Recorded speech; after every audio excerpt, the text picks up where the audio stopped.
तो और कोई बताना चाहेगा कि मॉड्यूल हम क्यों यूज़ करते हैं?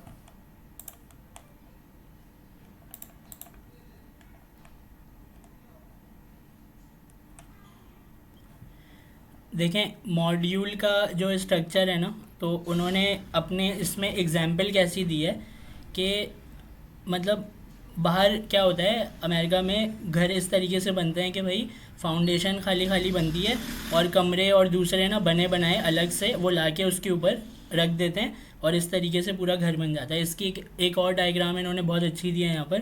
तो ये बता रहे हैं कि भाई दो पिलर्स बने हुए हैं और उन पिलर के बीच में एक पूरा एक स्क्वायर शेप का जो पूरा फाउंडेशन है वो इन्होंने रख दिया और रखते रखते क्या हो गया, एक पूरा कंप्लीट स्ट्रक्चर बन गया।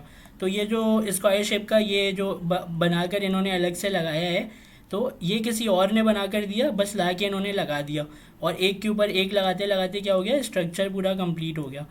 तो मॉड्यूल का मतलब ये होता है कि आपकी अलग फाइल में कुछ कोड लिखे हुए हैं और उस कोड को आप अपने मेन फाइल में यूज़ करके क्या करते हैं, आप अपने प्रोजेक्ट को कंप्लीट करते हैं। मिसाल के तौर पे मैंने आपको बताया था ना, एग्जांपल दिया था कि इंक्वायरर किसी ने बनाया, इंक्वायरर किसी ने बनाया है ना, इंक्वायरर जो है वो किसी ने बनाया है। मैं आपको दिखा देता हूँ जब तक। तो इंक्वायरर का जो नोट जेएस के ऊपर वर्क है ना, वो इतना अच्छा है, वो उसको इंटरेक्टिव बना देता है। ये इनका नाम साइमन नाम है आई थिंक। तो इसके कंट्रीब्यूशन में भी तीन चार लोग हैं। साइमन नाम है इनका, तो इन्होंने बनाया मिसाल के तौर पे इंक्वायरर, ठीक है। तो क्या हुआ कि इन्होंने इंक्वायरर का कोड लिखा, वो इंक्वायरर हम सबको अच्छा लगा, तो हम इनके पैकेज को इंस्टॉल करके अपने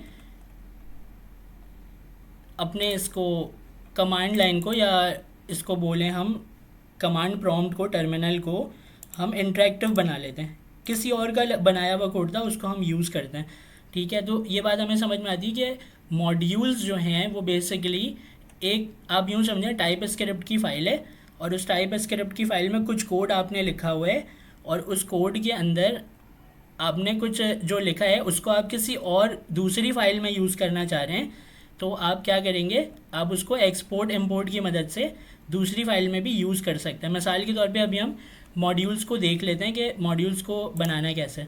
तो मैं यहाँ पर इन सब तमाम फाइलों को डिलीट कर रहा हूँ, लेकिन एक नई फाइल बना लेंगे।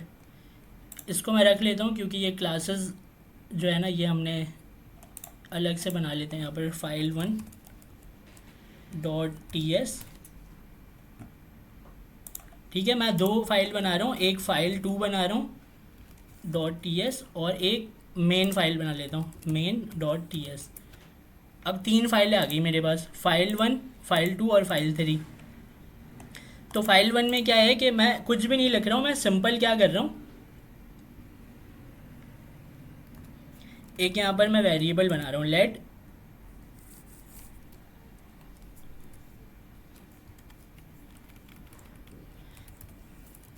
माई name is equal to Taha, ठीक है। ये मैंने क्या बनाया है,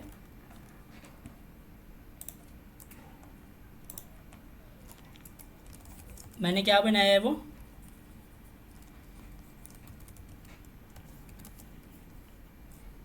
फिर एक आपने वेरिएबल बनाया, उसके बाद आपने एज स्टोर करवाई है। ठीक है। तो आपने मैंने मुझे वेरिएबल बनाया है? तो मैंने फाइल वन के अंदर एक वेरिएबल बनाया है, my name is equal to Taha, मतलब मैंने अपने नाम का एक वेरिएबल बना दिया फाइल वन के अंदर। फाइल टू के अंदर मैंने एक और वेरिएबल बना दिया एज का, जिसमें मैंने एज लिख दी। और जो मेरी मेन फाइल है ना, जो तीसरी फाइल है, उसका नाम है मेन फाइल। तो मेन फाइल के अंदर कुछ भी नहीं है। अब मैं आपसे ये कह रहा हूँ कि जो मेरा मेन कंटेंट है ना, वो कहाँ पर है, फाइल वन के अंदर है, फाइल टू के अंदर है, और ग्रुप के अंदर। मुझे उसको मेन फाइल में लाकर यूज़ करना है। तो मैं उसको एक्सपोर्ट इंपोर्ट की मदद से यहाँ पर मैं उसको बुला सकता हूँ, ठीक है। इतनी बात समझ में आती है आपको? जी सर। जी सर। तो अब यहाँ पर मैं एडिशनल आपको ये बोलूँगा कि भाई ये तीन फाइलें हैं ना, फाइल वन, फाइल टू और मेन, ये तीन टाइप स्क्रिप्ट की फ़ाइलें हैं। ऐसे ही बोलूँगा ना कि तीन टाइप स्क्रिप्ट की फ़ाइलें हैं ये। जी सर। Yes sir. तो मैं इसको ये भी बोल सकता हूँ कि ये मेरी 3 मॉड्यूल्स हैं। फाइल 1 एक मॉड्यूल है, फाइल 2 एक मॉड्यूल है, और मेन जो है मेन डॉट टी एस वो एक मॉड्यूल है। तो मैं क्या करना चाह रहा हूँ, अपने मेन डॉट टी एस वाली फ़ाइल में अपने फाइल 1 और फाइल 2 की जो चीज़ है उसको यूज़ करना चाह रहा हूँ। तो यहाँ पर जो सबसे इम्पॉर्टेंट चीज़ है ना वो है इम्पोर्ट और एक्सपोर्ट का सिंटैक्स। वो आपको समझना है। देखें, इम्पोर्ट और एक्सपोर्ट का ना सिंटैक्स जो है ना वो 3-4 अलग अलग तरीके से है, आपको वो समझना पड़ेगा। इतना मुश्किल भी नहीं है, बहुत आसान सा है, लेकिन आपको देखना पड़ेगा कि कैसे है वो। तो सबसे पहले अगर आपको किसी सिंगल वेरिएबल को, जैसे कि ये सिंगल वेरिएबल है, अगर आपको इसको एक्सपोर्ट करना है तो आप इससे पहले आकर लिख देंगे क्या, एक्सपोर्ट, ठीक है। और इस एक्सपोर्ट को अगर आपको अपनी मेन फाइल में इंपोर्ट करना है तो आप क्या करेंगे, यहाँ पे इम्पोर्ट इंपोर्ट लिखेंगे और ऑल का साइन। ऑल का साइन लगा सकते हैं। अभी मैं ऑल पे नहीं आ रहा, अभी मैं सिंपल सिंपल आपको बता रहा हूँ कि इंपोर्ट करने का जो सिंटैक्स है वो 3-4 अलग अलग तरीके से है। वो कंफ्यूज करता है हमें कि मतलब किसी में कर्ली ब्रेसेस लगे हुए होते हैं, किसी में नहीं होता है, किसी में ऑल लगाते हैं हम। तो वो जो 3-4 सिंटैक्स है ना उसको मैं समझा रहा हूँ कि वो होता क्यों है और उससे काम क्या हो रहा है। अभी हमने सिंपल एक एक करके देखेंगे, कन्फ्यूजन वाली बात नहीं है, एक एक करके देखेंगे। फाइल 1 के अंदर हमने कुछ भी नहीं किया, हमने एक वेरिएबल बनाया, उससे पहले क्या लिख दिया, एक्सपोर्ट लिख दिया। मेन वाली फाइल में आए और मेन वाली फाइल में उसको इंपोर्ट करना है। तो इंपोर्ट करने का तरीका हमारे पास क्या है कि हम इसको इंपोर्ट लिखें, मतलब इंपोर्ट एक कीवर्ड है, हमने वो लिख दिया। उसके बाद हम कोई भी नाम लिख दें। मिसाल के तौर पे मैं यहाँ पर क्या लिख दूँ, मैं यहाँ पर लिख दूँ ताहा लिख देता हूँ, ठीक है। ताहा इसलिए लिख रहा हूँ ताकि आपको पता चले कि नाम कोई भी लिख सकते हैं, ठीक है। उसके बाद फ्रॉम, इंपोर्ट ताहा फ्रॉम, डबल कोट लगाया और एड्रेस लिखा। एड्रेस लिखने मतलब करंट डायरेक्टरी, डॉट लगाकर मैंने बोला करंट डायरेक्टरी, उसके अंदर एफ जैसे ही मैं लिखूँगा तो वो मुझे फाइल 1 फाइल 2 दोनों का वो दे देगा, सजेशन दे देगा। तो फाइल 1 के अंदर है तो मैं फाइल 1 को क्लिक कर लेता हूँ, ठीक है। अब क्या हो गया, इम्पोर्ट ताहा फ्रॉम, यहाँ पर ये इन्होंने बता दिया कि भाई ये है। अच्छा, अब यहाँ पर ना देखें, अब यहाँ पर ये क्या बोल रहा है, यहाँ पर ये मुझे दे रहा है एरर। एरर किस चीज़ का दे रहा है, मॉड्यूल के अंदर इस एड्रेस के अंदर ये कह रहा है हैज़ नो डिफ़ॉल्ट एक्सपोर्ट, ठीक है। आपको एक एक करके इन सब चीज़ों को समझना है, याद करना है कि भाई एरर भी क्या क्या आ रहे हैं, और उसी से आपको सिंटैक्स भी समझ में आ जाएगा कि सिंटैक्स अलग अलग है ना, तो उसको यूज़ कैसे करेंगे।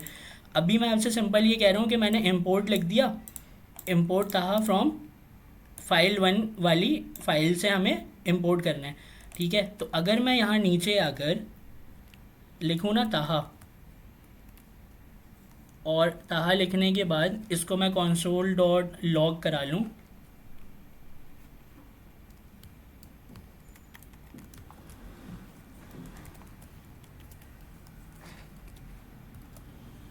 कंपाइल कराते हैं इसे।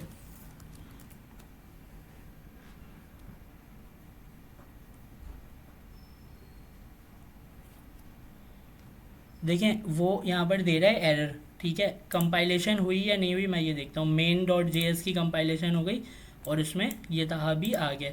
हमें एरर दे रहा है टाइप स्क्रिप्ट, ठीक है। हम यहाँ पर इसको कंपाइल करा के देखते हैं, नोड मेन डॉट जेएस, तो यहाँ पर वो हमें दे रहा है एरर, ठीक है। अब हमें ये समझना पड़ेगा कि भाई ये जो एरर आ रहा है ये क्यों आ रहा है, ठीक है। तो आप लोग मेरे साथ साथ समझते रहिएगा, ठीक है, कि एरर आया तो क्यों आया। जब भी हम वहाँ पर इसके ऊपर माउस लेकर जाएंगे तो ये कह रहा है कि ये वाली जो फाइल है आपका, जो मॉड्यूल है, मॉड्यूल मतलब क्या हो गया, फाइल, ठीक है। कौन सी वाली फाइल, वो पूरा एड्रेस बता रहा है, ये वाली फाइल। तो इस फाइल के अंदर हैज़ नो डिफ़ॉल्ट एक्सपोर्ट, ठीक है। तो मतलब वो ये कह रहा है कि भाई इस फाइल के अंदर जो है ना वो कोई डिफ़ॉल्ट एक्सपोर्ट आपने नहीं रखा है, आपने सिंपल क्या लिख दिया है, एक्सपोर्ट लिखा है।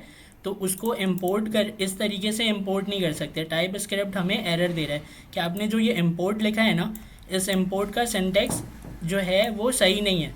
या जो आप इंपोर्ट करके लाना चाह रहे हो ना वहाँ से, वो एक्सपोर्ट डिफ़ॉल्ट के ऊपर नहीं है, वो सिंपली एक्सपोर्ट है, और आप यहाँ पर इंपोर्ट जिस तरीके से कर रहे हो तो वो है एरर। तो उसको हमें सेट कैसे करना है, देखें ये जो एक्सपोर्ट है इसके आगे अगर हम लिख देंगे export default,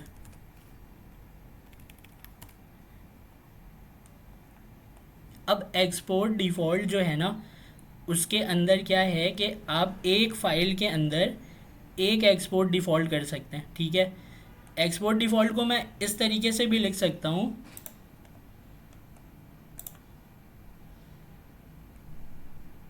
can not find my name, did you mean name.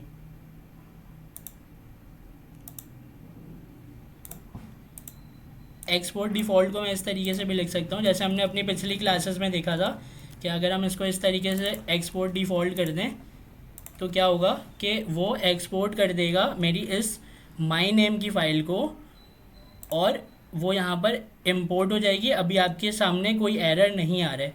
ठीक है, ये एरर रिमूव कैसे हुआ, मैंने एक्सपोर्ट डिफ़ॉल्ट किया और कर्ली ब्रेसेस के अंदर मैंने क्या लिख दिया, माई नेम।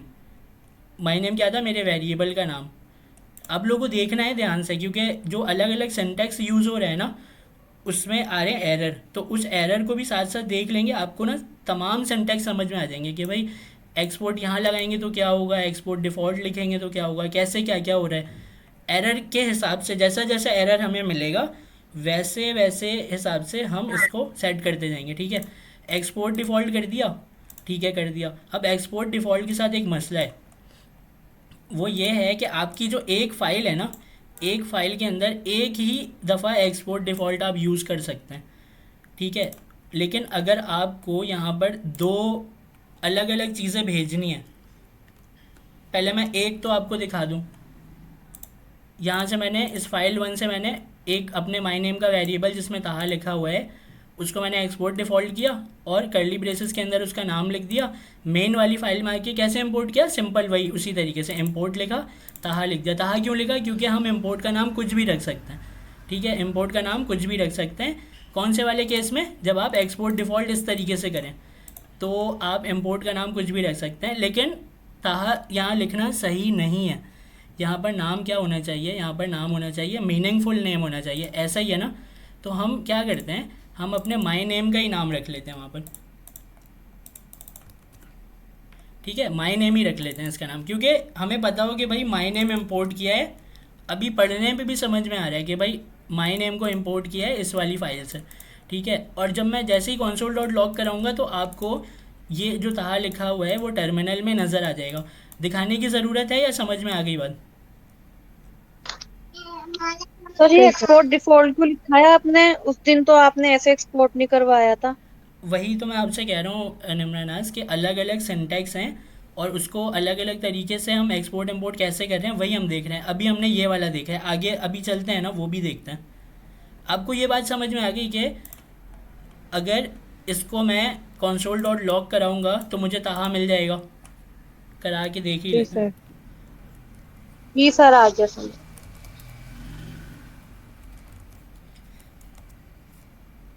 CLS और नोड, बल्कि एक को हम रख लेते हैं इस पर TSCW और दूसरे वाले को क्या है, ये मेन है, main.js। ठीक है, अब देखते देखते भी रहेंगे साथ में। तो भाई क्या हो गया कि यहाँ पर अपना माई नेम आ गया और my name is equal to Taha. ठीक है, ये एक ऑब्जेक्ट की शक्ल में आ गया, ये एक ऑब्जेक्ट की शक्ल में हमारे पास आ गया जिसकी प्रॉपर्टी क्या है, माई नेम है और उसकी वैल्यू क्या है, ताहा। ऑब्जेक्ट की शक्ल में क्यों आया, क्योंकि हमने इसको एक्सपोर्ट ही ऑब्जेक्ट की शक्ल में किया। अगर मुझे मिसाल के तौर पे इसकी वैल्यू को एक्सेस करना है ना, अगर आप ये बोलें कि भाई ये ऑब्जेक्ट की शक्ल में आ रहा है, हमें तो सिर्फ ताहा चाहिए था, हमें क्या चाहिए था, सिर्फ ताहा की वैल्यू चाहिए, तो आप इसको एक्सेस कर सकते हैं। क्योंकि आप सबको पता है कि ऑब्जेक्ट को एक्सेस करने के लिए हम क्या करते हैं, डॉट लगाकर उसके अंदर की जो भी वैल्यू होती है उसको एक्सेस कर लेते हैं। यहाँ पर दे रहा है माई नेम, यहाँ पर दे रहा है ना माई नेम। जैसे ही मैं इस माई नेम को जी लिखूँ, सर। जैसे ही मैं इस माई नेम को लिखूँगा और मैं यहाँ पर ये लिखूँगा तो वो मुझे ताहा भी दे देगा। आपको समझ आई बात कि भाई वैल्यू हमने एक्सपोर्ट डिफ़ॉल्ट किया, कर्ली ब्रेसेस के अंदर वो नाम लिख दिया अपने वेरिएबल का, तो इसने इसको किस शक्ल में भेज दिया मेन की फ़ाइल में, एक ऑब्जेक्ट की शक्ल में। ये जो हमने लिखा है ना कि इम्पोर्ट माई नेम, इस माई नेम को मैं चेंज कर दूं क्या? आपको नाम में कोई कॉन्फ्लिक्ट तो नहीं हो रहा है कि यहाँ पे भी माई नेम है, यहाँ पर भी है और यहाँ पर भी है?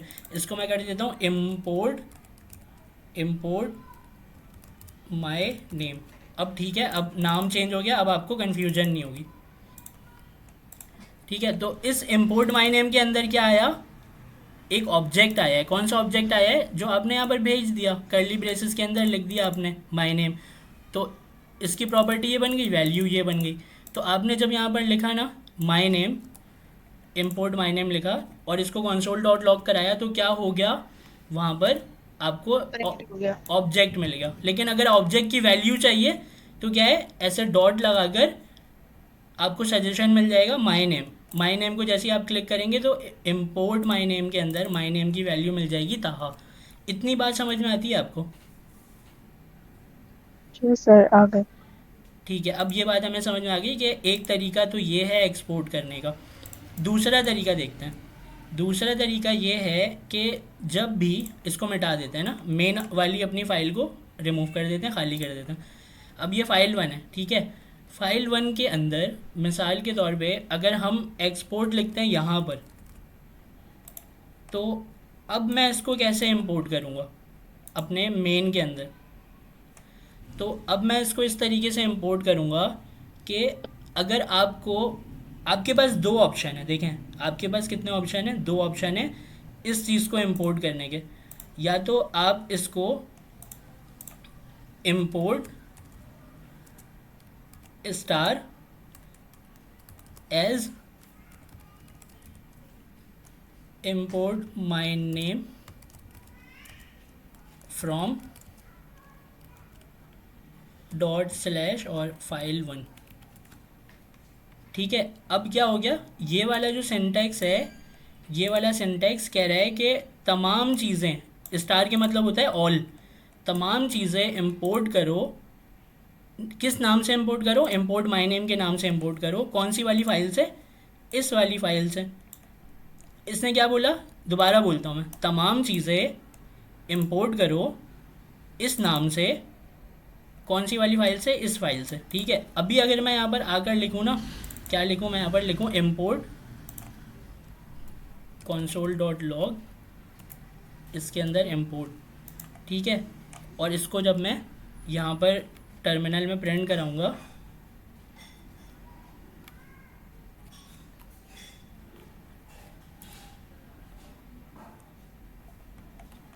नाम को यहाँ से कर लेते हैं अहमद।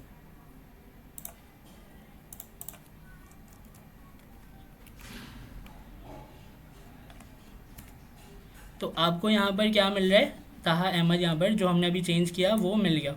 ठीक है, तो अब यहाँ पर आपको क्या मिला? दोबारा से एक ऑब्जेक्ट मिल गया, दोबारा से एक ऑब्जेक्ट मिल गया।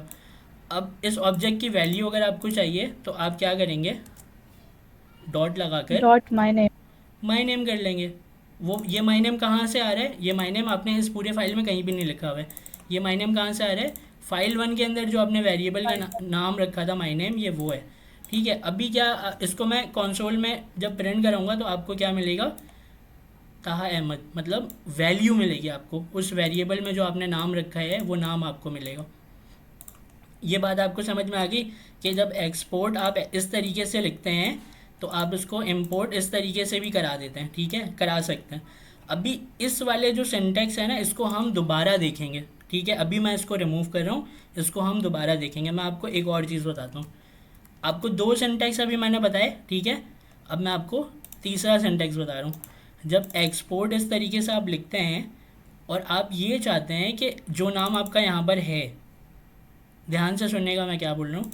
जब आप एक्सपोर्ट इस तरीके से लिखते हैं और आप ये चाहते हैं कि जो नाम आपका यहाँ पर है उसी नाम से इंपोर्ट हो, तो आप यहाँ पर बताइए क्या लिखेंगे? आप यहाँ पर लिखेंगे इंपोर्ट, कर्ली ब्रेसेस लगाएंगे और नाम क्या है? नाम को कॉपी कर लेते हैं यहाँ से, माई नेम को कॉपी कर लेते, यहाँ पर लिख देंगे माई नेम फ्रॉम और वही अपना डबल कोड स्लैश फाइल का नाम file1.js। ठीक है, तो अब क्या होगा कि जब मैं यहाँ पर लिखूँगा ना माय नेम, लॉग करा लेते हैं इसको, और यहाँ पर मैं लिख लेता हूँ माय नेम, और इसको यहाँ से दोबारा ऐसे चला के देख लेते हैं, तो आपको एग्जैक्टली क्या होगा, उसकी वैल्यू मिल रही है। एग्जैक्टली क्या मिल रही है आपको, ताहा अहमद की वैल्यू मिल रही है। आपको नई बात समझ में आई? अभी कोई हाँ ऑब्जेक्ट जी नहीं, सर। अभी कोई ऑब्जेक्ट नहीं आया, अभी डायरेक्ट क्या वैल्यू आई। अभी कोई ऑब्जेक्ट नहीं आया, अभी डायरेक्ट वैल्यू आई। अच्छा, मैं आपको आपको अभी मैंने इससे पहले क्या बोला था सिंटैक्स में, कि नाम जो है वो हम कुछ भी रख सकते हैं, यही बोला था ना? इम्पोर्ट जी का सर। नाम हम कुछ भी रख सकते हैं। सब मिलकर बताएं, यही बोला था ना अभी, नाम कुछ भी रख सकते हैं। जी सर। तो यहाँ पर देखें, अभी यहाँ पर मसला क्या होगा, देखें अगर मैं यहाँ पर इस माय नेम को चेंज कर दूँ, मैंने अभी तो बोला आपको कि भाई कुछ भी रख सकते हैं नाम, तो माय नेम को हटा के नेम हटा देता हूँ, माय रख देता हूँ। अब वो मुझे एरर दे रहा है, वो कह रहा है कि भाई आपने जिस तरीके से लिखा है ना, आपने जिस तरीके से लिखा है कर्ली ब्रेसेस के अंदर, तो एग्जैक्टली आप मतलब किसी चीज़ को मंगवाना चाह रहे हो जिसका नाम वहाँ पर कुछ है, और उससे पहले आपने एक्सपोर्ट लगाया हुआ है, तो इसका नाम क्या है, माय नेम है। तो माय नेम को एग्जैक्टली मुझे वहाँ पर लिखना पड़ेगा, चेंज वेंज नहीं कर सकता मैं। यहाँ पर क्या माय नेम ही लिखना पड़ेगा मुझे, एक वर्ड भी चेंज नहीं कर सकता कि माय का जो एम है ना वो बड़ा कर दूँ। समझ आ रही बात? एरर देगा वो। एरर क्या देगा, वही कह रहे हैं कि भाई कोई ऐसी चीज़ है ही नहीं वहाँ पर। वो बल्कि सजेशन भी दे रहा है कि भाई एम कैपिटल कर दिया आपने, आप शायद आप ना एम छोटा लिखना चाह रहे थे, लेकिन आपने गलती से एम कैपिटल लिख दिया। आपको समझ आई? एग्जैक्टली वही नाम लिखना पड़ रहा है मुझे जब मैं इस तरीके से इंपोर्ट कर रहा हूँ। ये सिंटेक्स क्या है, कर्ली ब्रेसेस वाला ऐसा काम करता है। अच्छा, अब दूसरी बात, ये बात समझ में आई आपको? जी सर। अच्छा, अब दूसरी बात देखें, उस सिंटेक्स को दोबारा देखते हैं। अब मैं आपसे सिर्फ ये बोल रहा हूँ कि ये जो एक्सपोर्ट माय नेम, इसके अंदर मैंने ताहा अहमद रखा है, तो मैं यहाँ पर ये करूँगा कि एक और यहाँ पर वेरिएबल बना रहा हूँ, उससे पहले भी एक्सपोर्ट लिख दे रहा हूँ, उससे पहले भी एक्सपोर्ट लिख दे रहा हूँ। इसका नाम चेंज करके मैं लिख देता हूँ अनदर नेम, और इस अनदर नेम को हम क्या कर देते हैं, यहाँ पर अली कर देते हैं। ठीक है,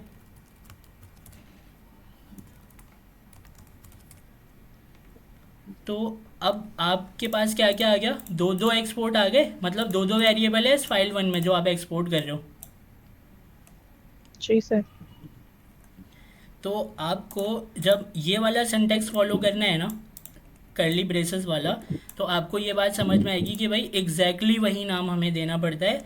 लेकिन यहाँ पर क्या है, जब इंपोर्ट कर रहे हैं तो हमारे पास वहाँ पर दो एक्सपोर्ट पड़े हुए हैं, तो दोनों को इंपोर्ट करना है हमें। तो यहाँ पर आप कॉमा लगाकर ये जो अनदर नेम है इसको भी एग्जैक्टली वही नाम लिखकर आप इसको बुला सकते हैं। ठीक है, मैं आपको दोबारा दिखा देता हूँ लॉग करा के। इसको क्या नाम है इसका, अनदर नेम। अनदर नेम को जब मैं यहाँ पर कंसोल डॉट लॉग कराऊँगा तो एक में आएगा ताहा अहमद, दूसरे में आएगा अली। ठीक है, तो आपको कर्ली ब्रेसेस वाला सिंटेक्स जो है, मुझे उम्मीद है आपको समझ में आ गया होगा। इसमें सिर्फ कंडीशन क्या है कि जो नाम एक्सपोर्ट में आपने लिखा है वही नाम आपको यहाँ पर लिखना पड़ेगा। ठीक है, अच्छा दूसरी बात, अब यहाँ पर सर ये अनदर में मतलब कंसोल डॉट लॉग दोनों साथ नहीं कर सकते, मतलब कॉमा लगा के? हाँ कर सकते हैं, मैं तो नीचे लाइन में आए तभी मैं अलग अलग कंसोल डॉट लॉग कर रहा हूँ। सर जी जी। सर ये हमें कैसे पता चलेगा कि वो लोग हमें मतलब कह रहे हैं कि ये वाला करवाओ या ये वाला करवाओ, भाई मतलब कि कल ब्रेसेस वाला इंपोर्ट करवाओ या दूसरा वाला, कैसे पता चलेगा?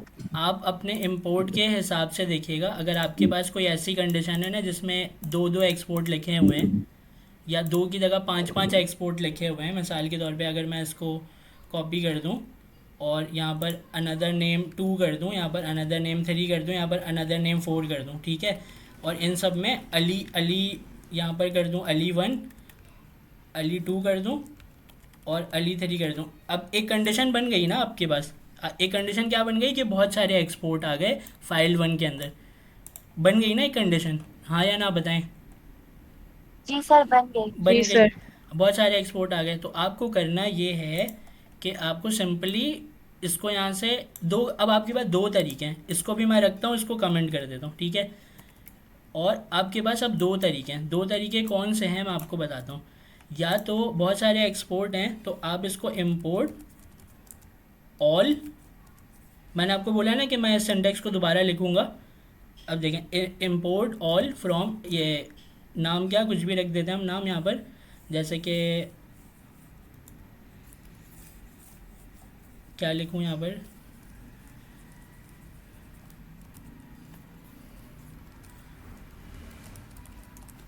ठीक है, यहाँ पर मैंने फुल एक्सपोर्ट लिख दिया।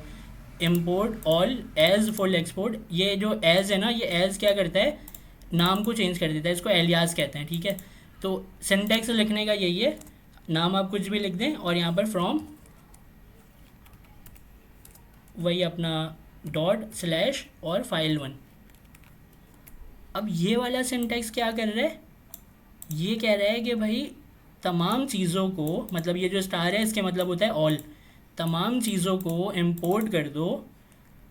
किस नाम से, फुल एक्सपोर्ट के नाम से।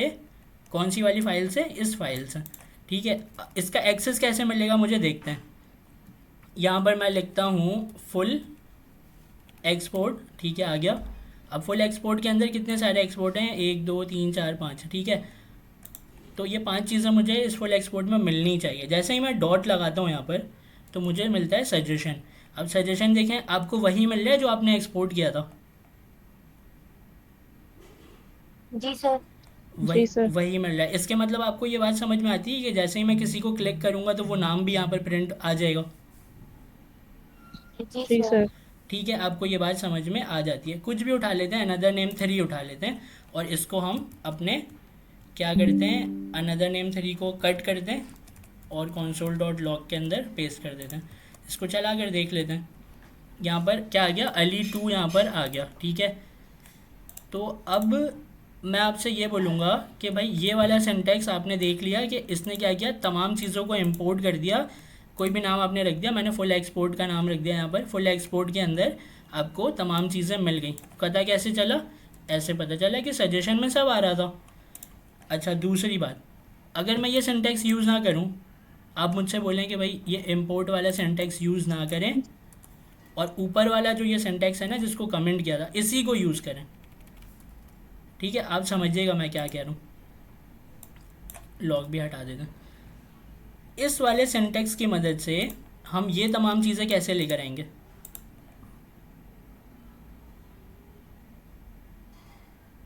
बताऊं या आप बताएंगे?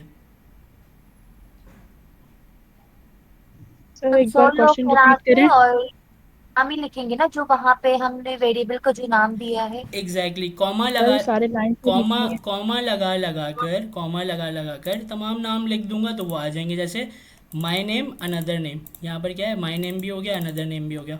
अनदर नेम 2 लिख, यहाँ से उठा लेते हैं, यहाँ कॉमा के बाद अनदर नेम 2 लिख देते हैं, फिर कॉमा लगाते हैं, फिर यहाँ पर अनदर नेम 3 उठा लेते हैं,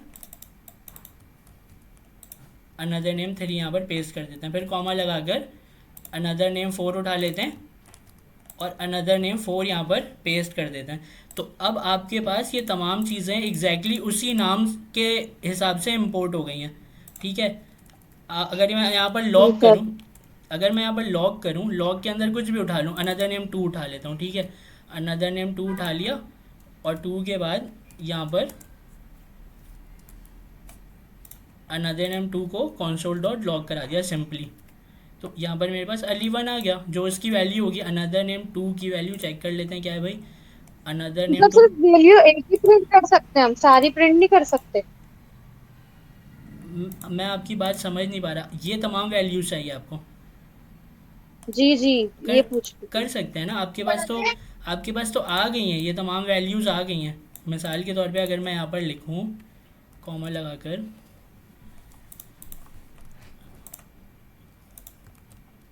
बल्कि ऐसे भी नहीं लिखता हूँ, इसको मिटाता हूँ, इस तमाम को यहाँ से उठा के कॉपी करता हूँ और कंसोल डॉट लॉग में रख देता हूँ और लॉक करा देता हूँ। आ गई ताहा, अहमद, अली, अली 1, अली 2, अली 3। जी सर।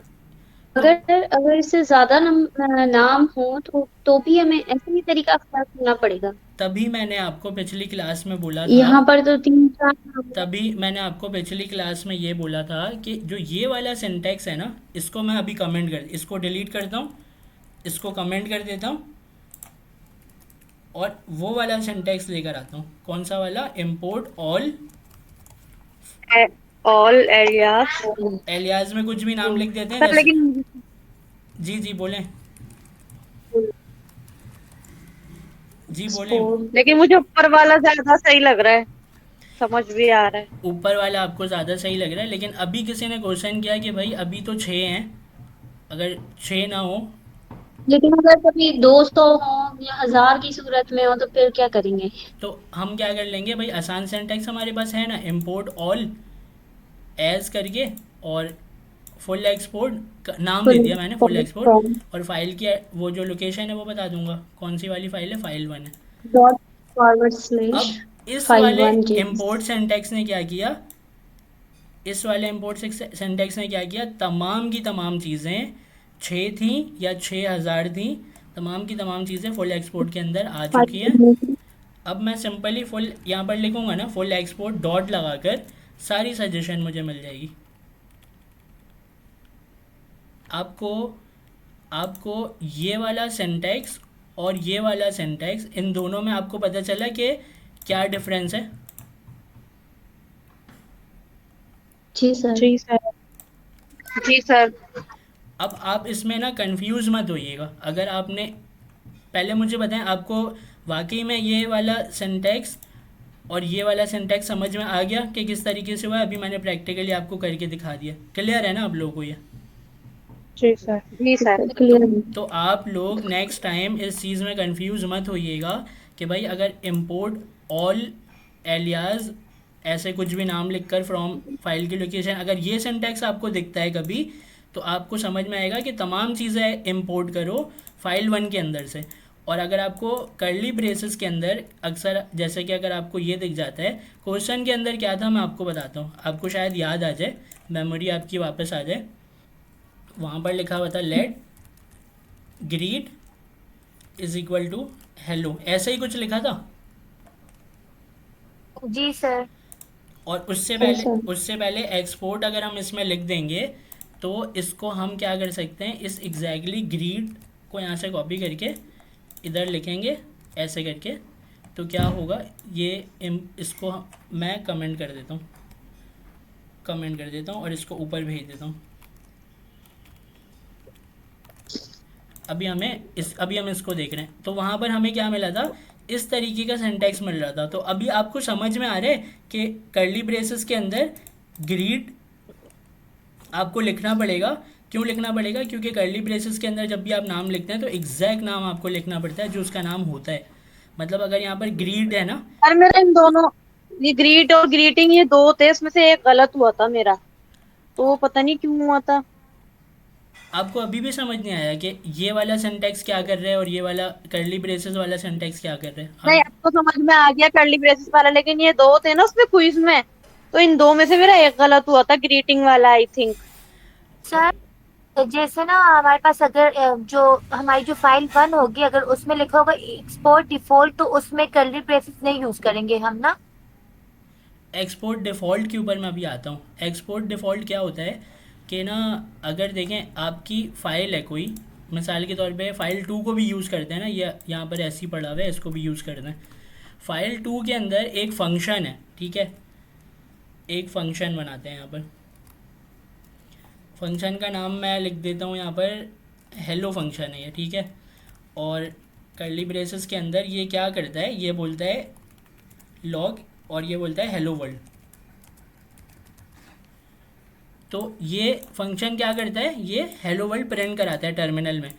तो जब आपके पास कोई एक ऐसा फंक्शन है जो कुछ काम कर रहा है और उस फंक्शन को आपको एक्सपोर्ट करना है, तो आप एक्सपोर्ट डिफ़ॉल्ट भी करते हैं। Export default. ठीक है, जब आप इसमें लिखेंगे ना एक्सपोर्ट डिफ़ॉल्ट, देखें ये इस फंक्शन में हमने लिखा है ना हेलो वर्ल्ड, लेकिन आप कंसिडर करें कि ये फंक्शन कोई बहुत ज़्यादा काम कर रहा है, जैसे कि मतलब कुछ ऐसा काम कर रहा है कि आपकी कोई रिक्वेस्ट है या कोई कैलकुलेशन है या कोई टास्क है जो आपने दिया है, लंबा चौड़ा टास्क है, उसको ये परफॉर्म करवा रहा है कौन, आपका फंक्शन। और उस फंक्शन को आप क्या कर रहे हैं, एक्सपोर्ट डिफ़ॉल्ट कर रहे हैं। तो अब इसको अपनी मेन फाइल में किस तरीके से बुलाएंगे वो हम देखते हैं। ठीक है, आपको ये वाला सिंटैक्स समझ में आ गया, इंपोर्ट ऑल वाला?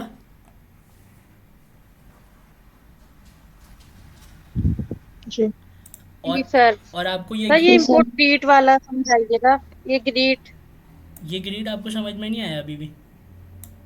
नहीं नहीं, ये वो ही है ना जो आपने समझाया माई नेम वाला, माई नेम की जगह आपने ग्रीट लिख दिया।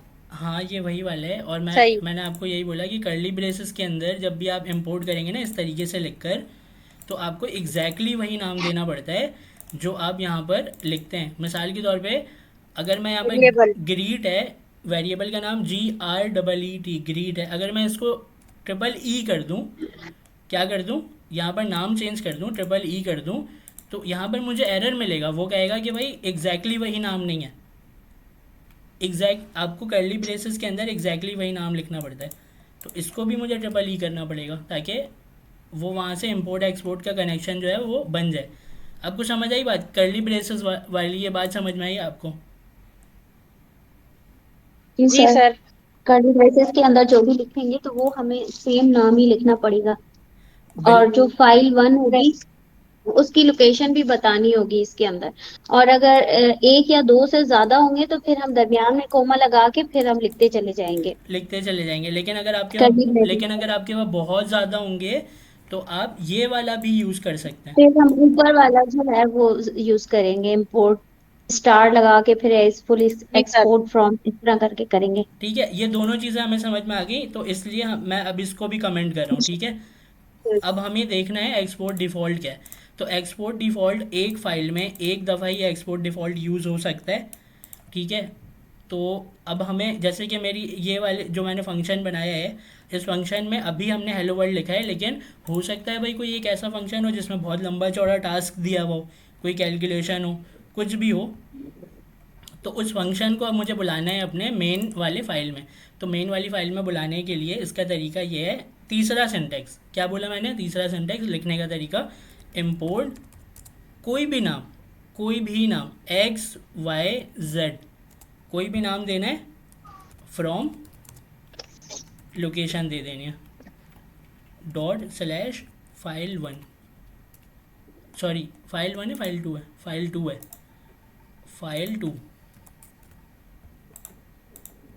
ये क्या है? तीसरी सिंटैक्स हमने यहाँ पर लिखी है, इम्पोर्ट XYZ मतलब कोई भी नाम, फ्रॉम ये। अब ये सिंटैक्स जो है ये भी हमारे उस फंक्शन को लेकर आ गया अपने अंदर। अगर आपको देखना है तो मैं यहाँ पर इस XYZ को कॉपी करता हूँ, यहाँ पर लिखता हूँ, पेस्ट करता हूँ, और यहाँ पर क्योंकि ये फंक्शन है इसको चला लेते हैं, इसको चला कर देख लेते हैं। XYZ को चला लिया तो यहाँ पर क्या लिखा हुआ आ गया, हेलो वर्ल्ड। ये हेलो वर्ल्ड कहाँ लिखा था हमने? फाइल नंबर 2 में। फाइल 2 में, फंक्शन में।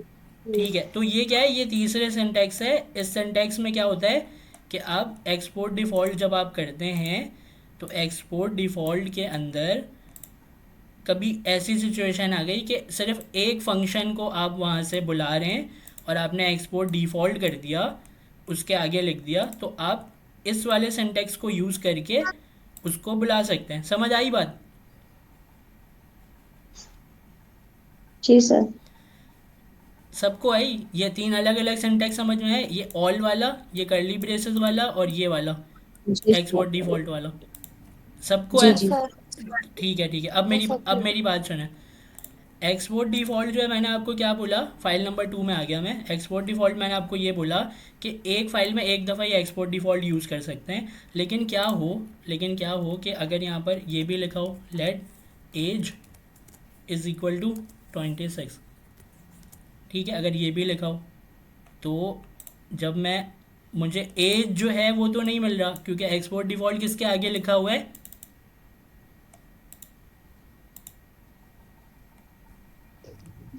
वर्ल्ड के पास। हेलो वाले फंक्शन से हेलो वर्ल्ड के पास। Function hello. हेलो वाले फंक्शन से पहले लिखा हुआ है एक्सपोर्ट डिफ़ॉल्ट। मतलब अगर मैंने इस सिंटेक्स की मदद से उसको यहाँ पर बुलाया और एक्स वाई जेड को चलाया, अभी चला कर देखते हैं, तो मुझे एज मिला क्या यहाँ पर? No sir. एज यहाँ पर नहीं मिली मुझे। अब मुझे एज भी अगर चाहिए और फंक्शन भी चाहिए तो मैं एक्सपोर्ट डिफ़ॉल्ट की मदद से किस तरीके से लेकर आऊँगा? दोबारा नीचे export default. Sir all main करके फाइल के लेकर अंदर आएंगे। ऑल करके नहीं, हमें इम्पोर्ट ऑल। मेन पिछली फाइल के अंदर जाएंगे, इंपोर्ट एक्स वाई और फ्रॉम, और फिर फाइल का नाम लिख के हमें पिछली क्लासेस में बिस्मा यूसुफ ने एक चीज़ बताई थी, आपको याद होगा। एक्सपोर्ट डिफ़ॉल्ट को यहाँ से हटाएंगे, नीचे लिखेंगे, कर्ली ब्रेसेस लगाएंगे, इस फंक्शन का नाम यहाँ पर लिखेंगे, कॉमा लगाकर इसका नाम यहाँ से उठा के लिखेंगे एज और इधर आकर क्या करेंगे, उसको बुला लेंगे। अब ये जो एक्स वाई जेड है ना, ये एरर पता है क्यों दे रहा है? आपको पता है ये एरर क्यों दे रहा है? सर क्योंकि वहाँ पे एज क्योंकि भी उन्होंने होती है वहाँ पे एज भी इंक्लूड किया।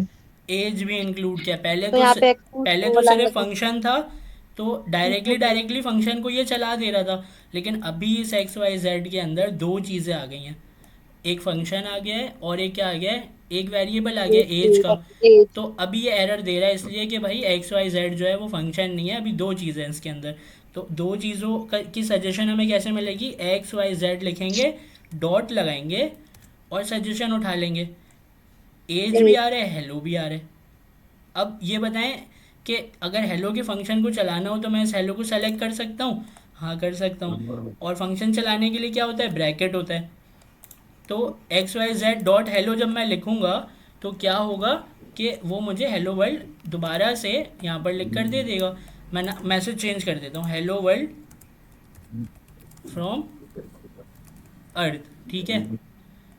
मैसेज चेंज कर दिया ताकि आप लोगों को समझ में आए। यहाँ पर क्या आ रहा है? हेलो वर्ल्ड फ्रॉम अर्थ। अब क्या है कि आपको ये बात समझ में आ गई कि भाई तीसरा वाला जो सेंटेक्स है ये वाला, import x y z from ये, तो आपको ये भी समझ में आ गया कि इस एक्स वाई जेड में फंक्शन भी आ रहा है, उसका सजेशन भी है। और अगर मैं दूसरी सजेशन उठाना चाहूँ, एक्स वाई जेड डॉट लगाकर एज भी उठा लूँगा। एज को भी एज वैसे कंसोल कराना पड़ेगा मुझे, एज कंसोल कराना पड़ेगा वरना जवाब ऐसे नहीं आएगा। ऐसे करके देखें, यहाँ पर हेलो वर्ल्ड फ्रॉम अर्थ आ रहा है और उसके बाद 26 भी आ रहा है ना यहाँ पर। जी सर।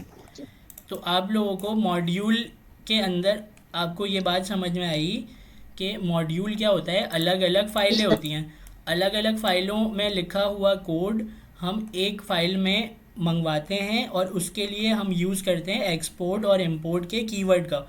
एक्सपोर्ट और इंपोर्ट में हमने ये देखा कि एक्सपोर्ट अगर किसी चीज़ के साथ लगा देते हैं तो उसको इंपोर्ट करने के हमारे पास अलग अलग वो हैं, क्या है हमारे पास?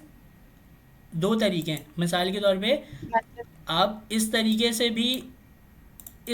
से भी आप कर्ली ब्रेसेस वाले तरीके से भी आप इंपोर्ट कर सकते हैं। लेकिन जब भी कर्ली ब्रेसेस लगेगा तो आपको एग्जैक्टली नाम लिखना पड़ेगा उसका, जो आपके वेरिएबल का नाम है या फंक्शन का नाम है या वेरिएबल का नाम है। अगर आपके पास इस तरीके से जो एक्सपोर्ट लिखा है, अगर आपके पास एक फ़ाइल के अंदर बहुत सारे एक्सपोर्ट हैं तो आपको ये वाला सिंटैक्स यूज़ करना पड़ेगा कि इंपोर्ट ऑल फ्रॉम ये वाली फाइल और नाम आपको यहाँ पर लिखना पड़ेगा, ये सिंटैक्स यूज़ करना पड़ेगा। और अगर एक्सपोर्ट डिफ़ॉल्ट लिखा है आपके फंक्शन से पहले, अगर लिखा हुआ है तो क्या होगा कि आपको सिंपली इंपोर्ट कोई भी नाम लिखकर और उस फाइल से उसको इंपोर्ट कर लेना है, उसके अंदर वो फंक्शन आ जाएगा। लेकिन एक्सपोर्ट डिफ़ॉल्ट के अंदर अगर दो चीज़ें भेजनी है तो हम फंक्शन से पहले या वेरिएबल से पहले नहीं लिखेंगे इसको, हम क्या करेंगे?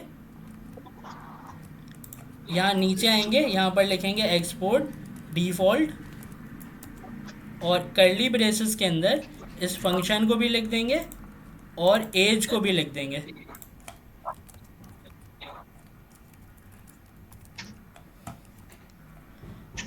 तो ये जो तीसरा वाला इंपोर्ट का सिंटैक्स है, import x y z from file number 2, तो अब इसके अंदर मुझे दो सजेशन मिल जाएगा। एक्स वाई जी डॉट लगाया मैंने, तो मेरे पास हेलो भी है और क्या है, एज भी है। आपको ये तीनों सिंटैक्स इंपोर्ट, एक्सपोर्ट और तीनों सिंटैक्स समझ में आए? जी सर। कोई जी सर। कोई क्वेश्चन है आप लोगों का इसमें कि भाई ये वाला सिंटैक्स ऐसे क्यों लिखते हैं, ये वाला सर सिंटैक्स? आपने एज को जब करवाया कंसोल डॉट लॉग तो XYZ डॉट एज लिखा था ना। हाँ, वो देखें इस एक्स वाई जेड के अंदर क्या आया, इस एक्स वाई जेड के अंदर एक फंक्शन कॉल कराया आपने हेलो का। और सही है। और कंसोल डॉट लॉग में आपने कराया XYZ डॉट एज, मतलब आपका हेलो वर्ल्ड भी प्रिंट हुआ और एज भी प्रिंट हुई इंपोर्ट में। फंक्शन के अंदर मैंने हेलो वर्ल्ड फ्रॉम अर्थ लिखा है और उसके नीचे एक वेरिएबल लिखा है। वेरिएबल ऊपर कर दें आपको अगर कन्फ्यूजन हो रही, वैसे होनी नहीं चाहिए, फिर भी हम नहीं ऊपर। सर नहीं, वेरिएबल से कंफ्यूजन नहीं हो रही, तो मेन फाइल का पूछ रही थी मैं आपसे। हाँ, मैं समझ गया। यहाँ पर दो चीज़ें हैं, अब दोनों चीज़ों को एक्सपोर्ट डिफ़ॉल्ट की मदद से मुझे भेजना है अगर, तो मैं क्या करूँगा, कर्ली ब्रेसेस के अंदर फंक्शन का नाम भी लिख दूँगा, एज भी लिख दूँगा। अब यहाँ पर क्या करूँगा, मैं मेन वाली फाइल में इस वाले अपने इम्पोर्ट सिंटेक्स को यूज़ करके उसको बुला लूँगा, तो मेरे एक्स वाई जेड के अंदर दोनों चीज़ें आ जाएंगी। पता कैसे चला, एक्स वाई जेड लिख के जैसे ही डॉट लगाया मैंने, तो सजेशन मिल गया मुझे, हेलो भी है और वर्ल्ड भी है, और सॉरी एज भी और हेलो भी है। ये वाली बात पूछ रही थी मैं आपसे। समझ आ गई? हम्म। सबको समझ आ गई? जी सर। जी सर। तो तीनों सिंटैक्स आपको पता चल गए। इसमें मैं आपको दोबारा से रिपीट कर दे रहा हूँ। मॉड्यूल क्या होता है, अलग अलग फ़ाइलों में लिखा हुआ कोड होता है और उसको हम एक फ़ाइल में बुलाते हैं, और बुलाने के लिए हम एक्सपोर्ट इंपोर्ट का यूज़ करते हैं। तो आपको इस चीज़ में परेशान नहीं होना है कि भाई किसी चीज़ से पहले अगर एक्सपोर्ट लिखा है तो उसको हम इंपोर्ट किस तरीके से करेंगे। हमारे पास दो सिंटैक्स हैं, एक हमारे पास ये है कर्ली ब्रेसेस वाला और एक ऑल वाला भी है। ऑल वाला हम क्यों यूज़ करते हैं, क्योंकि एक से ज़्यादा इंपोर्ट हो तो यूज़ करेंगे, क्योंकि ऑल है यहाँ पर कि तमाम की तमाम चीज़ों को इंपोर्ट करो। ये वाला कब यूज़ करेंगे, जब एक से ज़्यादा इंपोर्ट हो। इस तरीके से लिखा हुआ एक्सपोर्ट लिखा हुआ है और उन सब सारे एक्सपोर्ट को इंपोर्ट करना है, तो हम इस तरीके से लिखेंगे। कोई स्पेसिफिक दो चार वेरिएबल या फिर फंक्शन है तो उसको हम इस तरीके से भी इंपोर्ट कर सकते हैं, ठीक है। और एक्सपोर्ट डिफ़ॉल्ट जो है, अगर वो फंक्शन से या वेरिएबल से पहले लिखा हुआ है तो डायरेक्टली हम उसको इस सिंटैक्स से इंपोर्ट कर लेंगे, वरना क्या होगा, एक्सपोर्ट डिफ़ॉल्ट को ऐसे लिख दो, उसके अंदर फंक्शन भी लिख दिया आपने, एज भी लिख दिया, और उसको एक्स वाई जेड के इसी सिंटैक्स से इंपोर्ट कर लेंगे। अब इसके अंदर दो सजेशन मिल जाएगा हमें, फंक्शन का नाम भी और एज भी। मुझे आखिरी दफ़ा ये बता दें कि आप लोगों को ये तीनों सिंटैक्स मॉड्यूल ये क्लियर हो गया आपको? अभी कोई सर जी सर ये जो XYZ में ये तीनों मतलब एज और फंक्शन दोनों प्रिंट हो जाएंगे हमारे टर्मिनल में एक साथ, हमें। एक साथ तो नहीं होंगे। आपके एक्स वाई जेड के अंदर दो चीज़ें आई हैं, एक्स वाई जेड के अंदर आपके पास दो चीज़ें आई हैं, क्योंकि आपने एक्सपोर्ट डिफ़ॉल्ट की मदद से दो चीज़ें भेजी हैं, ठीक है। क्या क्या भेजा है, एक हेलो का फंक्शन और एक एज जी का वेरिएबल। ये दो चीज़ें आपके इस एक्स वाई जेड के अंदर आई हैं। तो अगर आपको यूज़ करना है ना, आपको इन दोनों में से क्या यूज़ करना है, आप मुझे ये बताएं, दोनों को साथ यूज़ करना है या अगर इन दोनों जैसे दोनों हमें टर्मिनल में। प्रिंट हो जाएं? जी जी। तो मैं यहाँ पर क्या करूँगा, कॉन्सोल डॉट लॉग कराता हूँ। कॉन्सोल डॉट लॉग कराने के बाद मैं यहाँ पर लिख देता हूँ, कि x y z dot hello, और हेलो को ऐसे चला देता हूँ मैं, और यहाँ पर x y z dot age, यहाँ पर अब ये दोनों क्या होंगे, टर्मिनल में प्रिंट हो जाएंगे एक साथ। जी सर, बस यही पूछ रही थी मैं। ये देखें, ये आ गया ना, हेलो वर्ल्ड फ्रॉम अर्थ और 26। जी सर। अब क्लियर है आप लोगों को ये? जी सर। सबको जी क्लियर है? सर।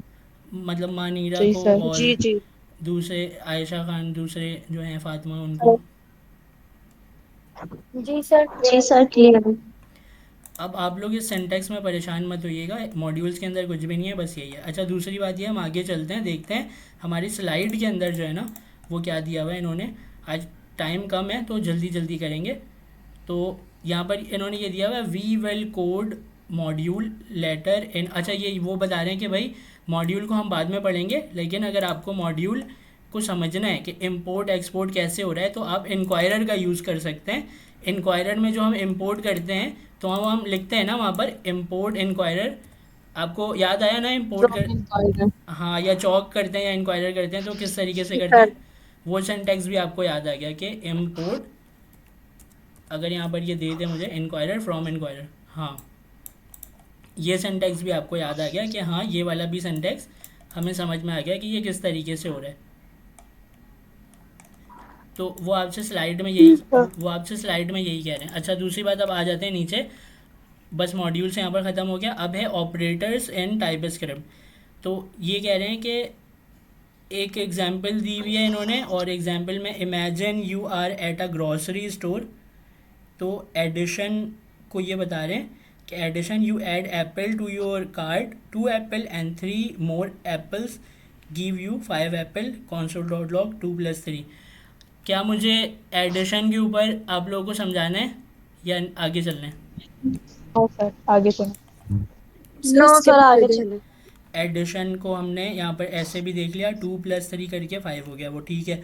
उसके बाद इन्होंने यहाँ पर क्या किया है, लेट नंबर 1 नंबर, एक नंबर का डाटा टाइप सेट किया, उसके वेरिएबल में स्टोर करा दी बिल्कुल नंबर। ये किया, और नीचे आकर एक और वेरिएबल बना दिया कार्ड के नाम से, और उसमें इन दोनों को प्लस कार्ड करा के के नाम से कार्ड को console डॉट प्लस लॉग करा दिया। करवा ठीक है, दिया। हमें ये समझ में आती है बात। जी जी। आगे चलते हैं, ये वही चीज़ उन्होंने VS कोड में करके हमें दिखा दिया। आगे चलते हैं, सब्ट्रैक्शन समझाने की ज़रूरत है? नो सर, आगे नहीं चलो। Sir. No sir.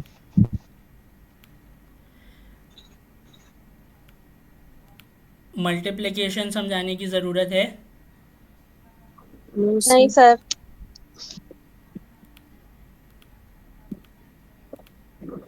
Division? Division भी नहीं। नहीं। एक्सपोनेंशियल? No sir. ये थोड़ा तो समझा दें, जी सर, ये थोड़ा सा बता दें। समझा दे। क्योंकि ये मेरा गलत हुआ है अच्छा मॉड्यूल्स वाले उसमें, तो अच्छा देखते हैं कि ये इसके अंदर क्या है। ये कहते हैं कि you decide to buy boxes of apple, each box contain 5 layers of apple, ठीक है, and each layer has 5 apple. मतलब 5 एप्पल जो है ना एक लेयर के अंदर रखे हुए हैं, और लेयर मतलब जो वो लगी होती है ना, थप्पियाँ लगी होती हैं एक के ऊपर एक, तो लेयर्स जो है ना वो उसको कह रहे हैं कि एक लेयर के अंदर 5 एप्पल है, और ऐसे 5 लेयर है, मतलब 25 एप्पल हो गए। समझ आई बात? नीचे वाले में 5, ऊपर वाले में 5, फिर 5, फिर 5, फिर 5, कैसे हो गए? 25 हो गए Apple each. console dot log करा के इन्होंने दिखाया कि भाई 5 को इस तरीके से जब लिखेंगे एक्सपोनेंशियल को, तो वो क्या कर देगा कि रेज टू द पावर 2 कर देगा।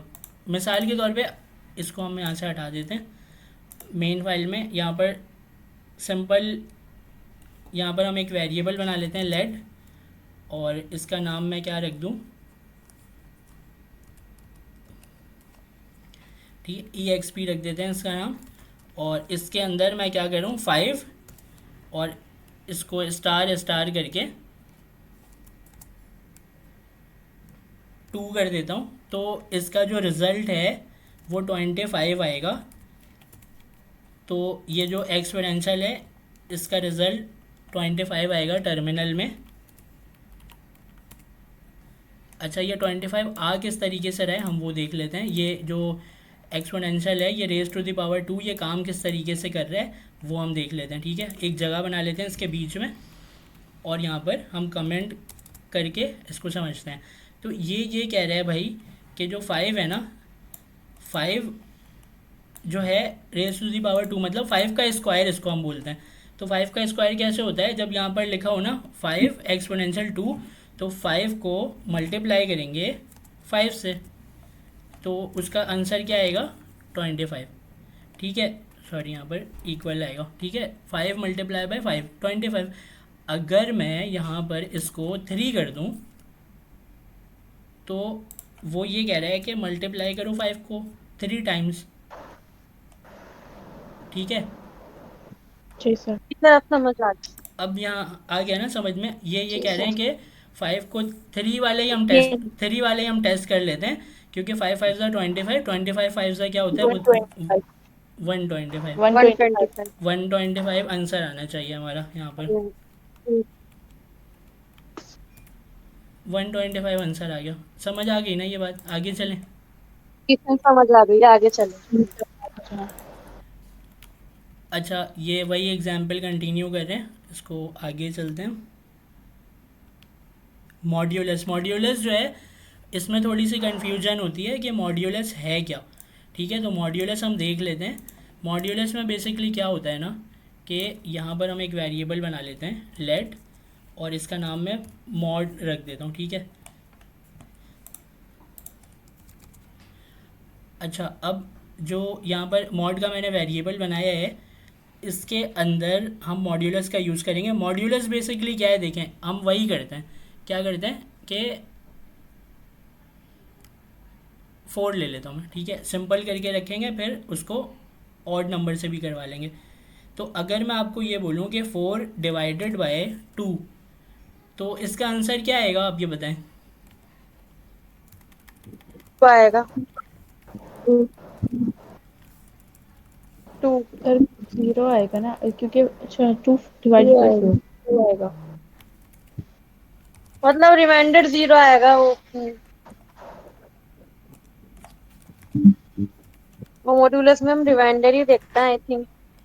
तो 4 डिवाइडेड बाय 2 का रिमाइंडर आंसर, होगा वही देंगे। 4 डिवाइडेड बाय 2 का आंसर क्या आएगा, 2 जीरो आएगा। आएगा सर। 2 आएगा 2 सर। आएगा। और जब इसका रिमाइंडर करेंगे तो 0। इसका रिमाइंडर करेंगे तो 0। तो रिमाइंडर होती क्या चीज़ है, उसको बेसिकली रिमाइंडर कहते हैं। तो रिमाइंडर होती क्या चीज़ है, ये बताएं।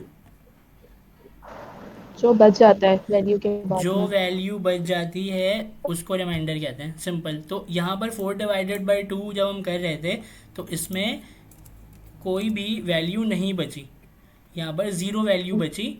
ठीक है, तो 0 वैल्यू बची, तो रिमाइंडर इसका 0 आया। अब अगर मैं 5 को डिवाइड कर दूँ, 5 डिवाइडेड बाय 2, तो इसको मैं डिवाइड यहाँ पर नहीं लिखूँगा, अब मैं यहाँ पर क्या लिखूँगा, मॉड्यूलस लिखूँगा। ठीक है, तो मॉड्यूलस बेसिकली डिवाइड ही करता है, लेकिन आपको आंसर क्या देता है, रिमाइंडर आंसर देता है आपको। रिमाइंडर आंसर देते हैं। 1 आंसर देगा। तो यहाँ पर One इसका answer। इसका रिमाइंडर 1 आएगा, क्योंकि 2 2 ज़ा 4 होता है, और 4 जो है वो 2 से कट जाएगा तो बचेगा 1, तो वो जो 1 बचा वो मॉड्यूलस में आपके आ जाएगा, तो यहाँ पर आंसर 1 आ जाएगा। अब इसी तरीके से अगर मैं यहाँ पर आपको बोल दूँ कि भाई ये 6 है, तो 6 का क्या आएगा, 3 आएगा। 6 का 3 आएगा। मैं कहता हूँ सोच लें एक बार। Zero। जीरो ही Zero। आएगा। 0 आएगा। 0 मॉड्यूलस 0 आएगा। वैसे डिवाइड में 3 आएगा, मॉड्यूलस में 0 आएगा। ठीक है, डिवाइड में 3, मॉड्यूलस में 0। अभी हम मॉड्यूलस पढ़ लें, तो आप मॉड्यूलस का ही सिर्फ जवाब दें मुझे, ठीक है ना, डिवाइड का मत दीजिएगा। तो इसका जो मॉड्यूलस है वो 0 आएगा। अगर मैं 7 लिख दूँ तो क्या आएगा, 1 1 आएगा। 1 आएगा। और 8 लिख दूँ तो क्या आएगा,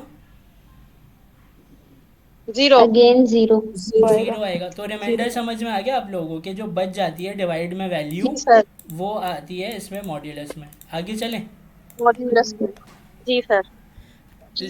लिखने का तरीका इन्होंने आगे दिखाया हुआ है कि 5 मॉड्यूलस 2, तो 5 मॉड्यूलस 2 का आंसर क्या आ जाएगा, 1 आ जाएगा। 1 आ जाएगा।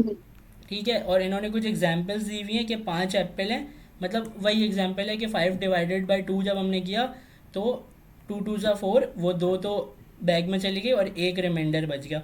ठीक है, अच्छा चलते हैं आगे। ये भी वही एग्जांपल है, ये भी वही है। यूनरी ऑपरेटर, यूनरी ऑपरेटर जो है वो मैंने अपनी पिछली वीडियो में और पिछली क्लासेस में आपको बताया हुआ है बहुत डिटेल में। तकरीबन इसके ऊपर 2 ढाई घंटे हमारे लग चुके हैं। तो मैं आपसे ये जी बोल रहा सर। हूँ कि आपको इसमें कोई कन्फ्यूजन है, पोस्ट इंक्रीमेंट में या प्री इंक्रीमेंट में कोई कन्फ्यूजन है? No sir.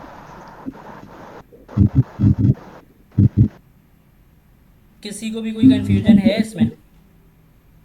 सर कंफ्यूजन नहीं है, बस मुझे एक चीज ये पूछनी थी कि जब हम प्लस करवाते हैं तो फिर जब नेक्स्ट में वो चीज ऐड होती है तो जो हमने इधर प्लस करवाई होती है फिर ए की वैल्यू उधर 2 जाएगी। जैसे अगर हमने 1 + 1 किया है तो जब हम अगेन आगे जाएंगे तो वो 2 + 1 होगा ना, 1 + 1 नहीं होगा नेक्स्ट।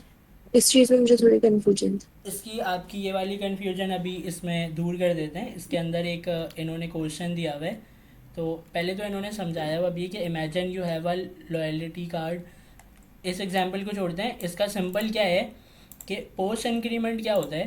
पोस्ट एंड इसको भी हटाते हैं यहाँ से। पोस्ट इंक्रीमेंट ये होता है भाई कि पोस्ट जो इंक्रीमेंट में पहले वो पुरानी वैल्यू प्रिंट कराता है, बाद में प्लस कराता है ना। हाँ, पोस्ट इंक्रीमेंट में यही होता है। सर ये बात तो पता है कि ये करवाता है, लेकिन ये करता कैसे ये पता नहीं है, ये समझ नहीं आता।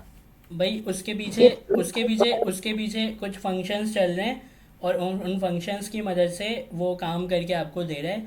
मिसाल के तौर पे आपको ये समझना है कि भाई जो यूनरी ऑपरेटर है उसमें पोस्ट इंक्रीमेंट है और प्री इंक्रीमेंट है। हो कैसे रहा है, आपको सिर्फ ये देखना है कि भाई इसका बिहेवियर कैसा है, उसके पीछे क्या चल रहा है, आप उसको छोड़ें।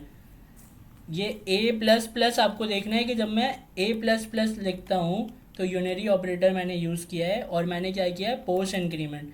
तो ये पोस्ट इंक्रीमेंट का कैसे पता चला? पोस्ट इंक्रीमेंट का प्लस बाद में। क्योंकि प्लस बाद में लिखा हुआ है। ठीक है, प्री इंक्रीमेंट का कैसे पता चलेगा? पहले लिखे हुए होंगे प्लस। प्लस पहले लिखा। प्लस जो है वो पहले लिखे होंगे। ठीक है, इसको मैं प्री कर देता हूँ। अब यहाँ पर क्या है कि इसमें आपको समझने वाली बात सिर्फ ये है कि जो बिहेवियर होता है ना वो सिर्फ और सिर्फ पोस्ट इंक्रीमेंट का, इस वाले का पोस्ट इंक्रीमेंट का बिहेवियर थोड़ा सा अलग होता है। प्री इंक्रीमेंट का एज इट इज़ वैसे ही होता है कि आप उसमें 1 प्लस करवा दें और वो आपको 1 प्लस करके ही आंसर देगा। मिसाल के तौर पे पोस्ट को मैं यहाँ से हटाता हूँ और प्री को देख लेते हैं। आसान वाले को पहले देख लेते हैं और जो दूसरा वाला है उसको बाद में देख लेंगे। अभी मैंने क्या किया, एक ए का वेरिएबल बनाया जिसको मैंने ज़ीरो कर दिया। ठीक है, और मैंने लगा दिया यहाँ पे प्री इंक्रीमेंट। तो अब ये ए जो है वो 1 हो जाएगा। ये बात आप लोगों को समझ में आती है? नहीं सर, ये चीज ही तो समझ नहीं आती है, वन कैसे हो जाएगा। सर एक और दफा बता दें आप। देखें ये जो, हाँ मैं बताता हूँ। और एक बहुत ज़बरदस्त सी ना एक ये भी है आगे आपके पास, क्वेश्चन भी दिया हुआ है इन्होंने ये वाला। तो इस क्वेश्चन को सॉल्व करेंगे और आप लोग ही करवाएंगे, तो साथ साथ देख लेंगे कि भाई ये वाला क्वेश्चन जो है वो किस तरीके से है। तो प्री इंक्रीमेंट में क्या होता है देखें, मैं आपको ये बताता हूँ। प्री इंक्रीमेंट, इसको ऊपर लिख लेते हैं। प्री इंक्रीमेंट का पता कैसे चलता है कि वो प्री इंक्रीमेंट है, क्योंकि प्लस पहले लिखा होता है। प्री के मतलब पहले होता है, तो प्लस क्या है, पहले लिखा हुआ है। तो प्लस प्लस पहले लिखा है तो ये प्री इंक्रीमेंट है। प्री इंक्रीमेंट का बिहेवियर कैसा होता है वो देखें। प्री इंक्रीमेंट मैंने जब इसमें लिखा तो मैंने बोला कि 1 प्लस करवा दो ए के अंदर। ए की वैल्यू क्या थी? 0। जीरो। इसका आंसर क्या बनेगा कि 1 + 0, इसका आंसर क्या बनेगा? 1 बनेगा। 1 बनेगा। 1। तो मैं ये बोल रहा हूँ कि प्लस प्लस ए जो होता है ना उसके अंदर ये कहानी चल रही होती है। मतलब अच्छा, अगर समझना है। अगर मैं लॉग यहाँ पर लिख कर ए को console डॉट लॉग कराऊँ तो इसका आंसर क्या आना चाहिए? 1 चाहिए। 1 आएगा। 1 आ गया। ठीक है, क्लियर ये बात? Yes sir. जी सर। लेकिन एक जी दफ़ा सर। एक दफ़ा और इंक्रीमेंट करते हैं इसकी, ठीक है। एक दफ़ा और इंक्रीमेंट करके देखते हैं। अब मैंने दूसरी वाली लाइन में क्या किया, दोबारा से लिख दिया प्री इंक्रीमेंट, और ए जो है ना, ए की वैल्यू हो गई थी 1, ठीक है। तो हमने बोला कि प्लस प्लस प्लस प्लस के मतलब क्या है, 1 प्लस करवा दो, 1 प्लस करवा दो, ठीक है। किस में, ए में करवा दो। ए की वैल्यू क्या हो गई थी, पहले 1 हो गई थी। 1 1 हो गई थी। 1 अब 2 हो गई। 1 हो गई थी। यस, तो 1 प्लस इसका रिजल्ट क्या बन जाएगा, 2 आएगा। 2 आएगा सर। 2 आ जाएगा। तो 2 टर्मिनल में देखेंगे तो इसका रिजल्ट 2 आ जाएगा, ठीक है। ये बात हमें समझ में आ गई। अब मैं आपसे ये कह रहा हूँ कि एक दफ़ा और इंक्रीमेंट करा लेते हैं, ठीक है। और अब आप लोग बताएंगे कि भाई जिनको समझ में नहीं आया था अब उनको समझ में 3 आ गया है। तो अब आप ये बताएंगे कि भाई 3 आएगा। प्लस प्लस है, प्लस प्लस है, तो इसके मतलब क्या होता है, 1 प्लस होता है। और ए की वैल्यू क्या हो गई थी, 2 हो गई थी। तो ये 2 ए हो जो गई है वो 2 है, तो 1 प्लस 2 क्या होता है, 3 होता है। 3। 3 जी अब समझ में आया। ठीक है, समझ में आ गया कि भाई ये प्री इंक्रीमेंट इस तरीके से काम करता है। अब सबको ये बात समझ में आ गई, ठीक है। अब हम आते हैं पोस्ट इंक्रीमेंट के ऊपर, ठीक है।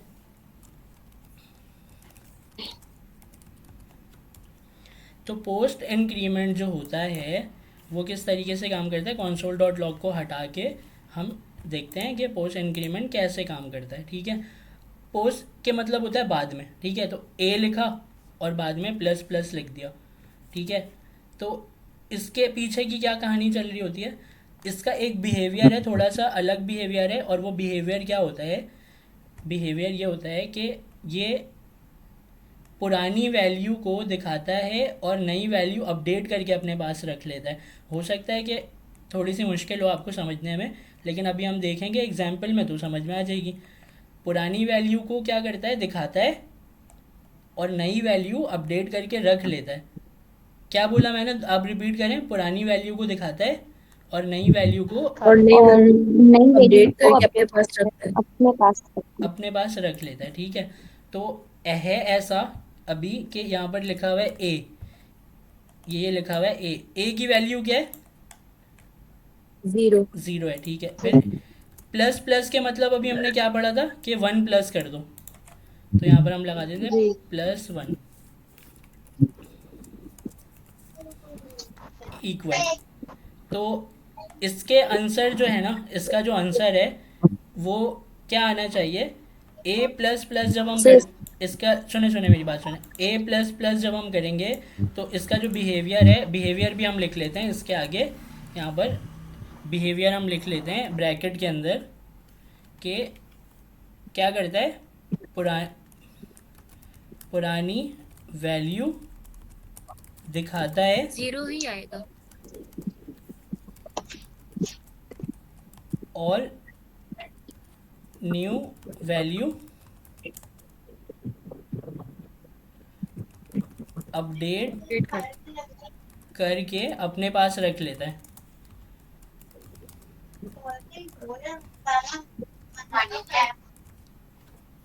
ठीक है, हमने बिहेवियर भी ऊपर पूरा लिख लिया, पुरानी वैल्यू दिखाता है और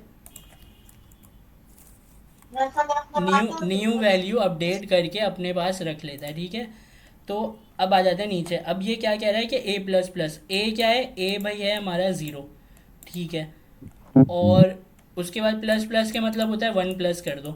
तो अब इसको पढ़ते हैं, पुरानी वैल्यू दिखाता है, तो ए की पुरानी वैल्यू क्या है,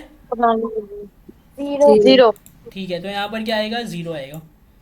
और 0 में प्लस कर देंगे 1, तो क्या होगा, 1 आंसर 0 आएगा सर, लेकिन होगी इसकी 1 वैल्यू। 1 होगी।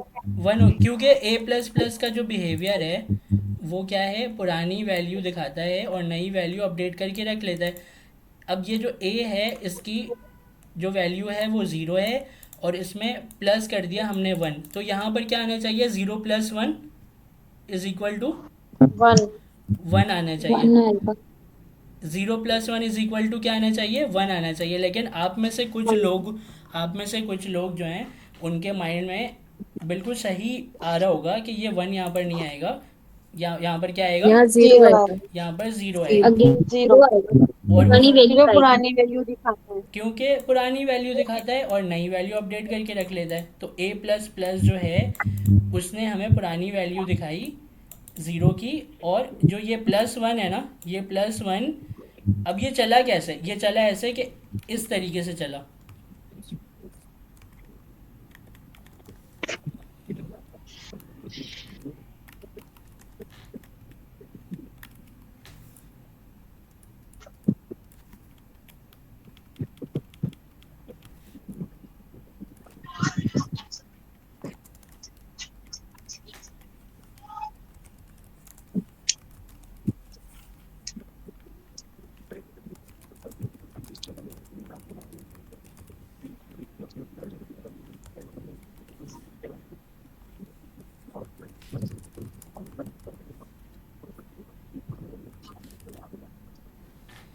देखिए यहाँ पर मैंने कमेंट ऐड कर दिया, इसको नीचे कर देता हूँ। तो ए प्लस प्लस के अंदर कैसे कहानी चल रही है, ऐसे चल रही है कि जब आप ए प्लस प्लस लिखेंगे तो वो a is equal to zero रखेगा। क्यों? क्योंकि a is equal to zero इसकी पुरानी वैल्यू थी। तो अभी का करंट आंसर आपका क्या आएगा अगर आप कंसोल डॉट लॉग कराएं तो?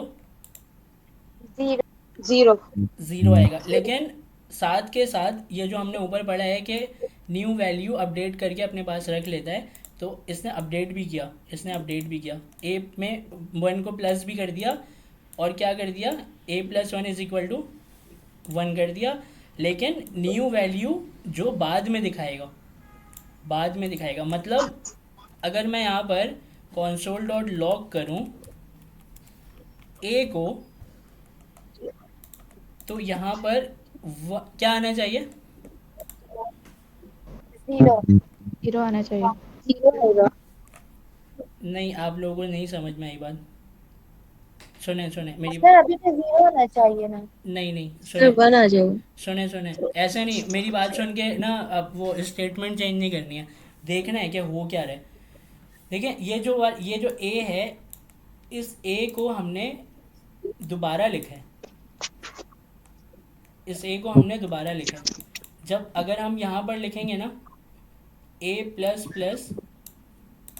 प्लस जब हम यहाँ पर लिखेंगे तो क्या होगा कि ए प्लस प्लस जो है उसका आंसर तो ज़ीरो आएगा।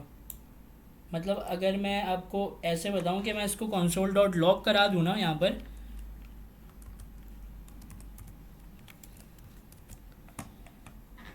तो ये वाला जो कंसोल डॉट लॉग है ये तो हमें ज़ीरो बताएगा। लेकिन इस ए को हमने जब दोबारा लिखा है ना यहाँ पर, तो दोबारा लिखने की वजह से वो नई वाली वैल्यू हमें यहाँ पर देगा।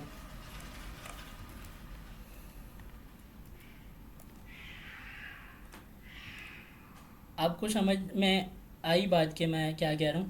जी सर, समझ आ गया। तो पहली दफा जब लिखेंगे तो 0 आएगा और दूसरी दफा जब हम कंसोल डॉट लॉग करवाएंगे तो 1 आ जाएगा। और अगर सर हम तीसरी दफा लिखेंगे तो हाँ, अब ये एक फिर अच्छा और अपडेट हो जाएगा। अब ये अच्छा सवाल है कि जब हम तीसरी दफ़ा कंसोल डॉट लॉग कराएंगे तब क्या होगा? कौन बताएगा कि इसका आंसर क्या आएगा?